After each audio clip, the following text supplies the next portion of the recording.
交又我收一次啊！嗱，呢度漢蘭達咧就喺行駛過程中，後邊係出現搖聲響，佢車速越快就越響。今日我哋檢查啲輪胎同埋軸承都冇問題，咁升起嚟台車一轉去檢查發現原來係呢個米亞發出嚟嘅聲音。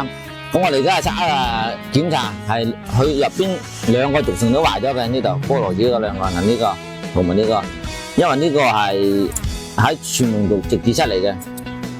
比較高速啦，所以呢兩個軸承容易壞。嗱，我哋發現呢啲珠啊已經係全部腐蝕咗啦。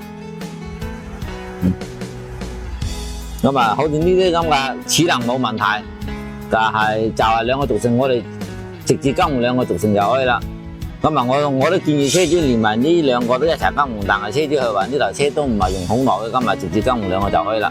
更換兩個原廠軸承，再裝翻上去就同新嘅一樣噶啦，順便3個油盤都更換埋。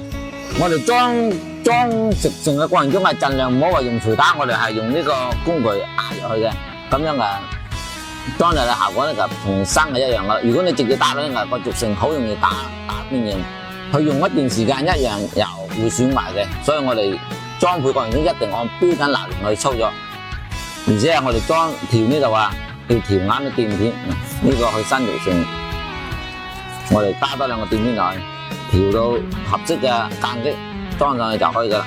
好，咁我哋而家開始組裝，因為而家調好咗嘅，呢度冇間隙，好神噶，而且響聲都冇啦。咁再裝埋嗰個齒就可以啦。嗱，咁呢個米罌我哋已經完全組裝好啦。咁而家搽咗混油落去，轉睇下佢嘅齒數。齒食到邊個位置？如果你唔調啱個間嘅裝上去衡量圈翻嚟個米罌會報廢嘅。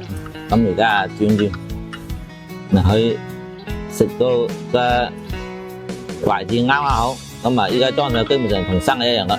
而且而家轉係好暢順嘅。依家嗒嗒聲嗰啲撞齒聲音係正常嘅。咁再裝埋個蓋。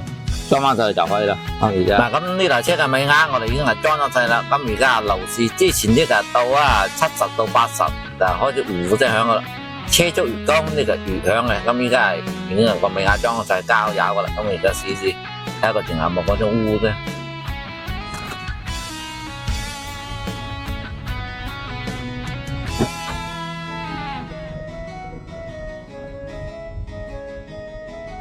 依家到咗80啦，都唔響啦。之前60開始響噶啦，烏聲，車速越快響。咁依家就係個米罌嘅軸承啲噪音。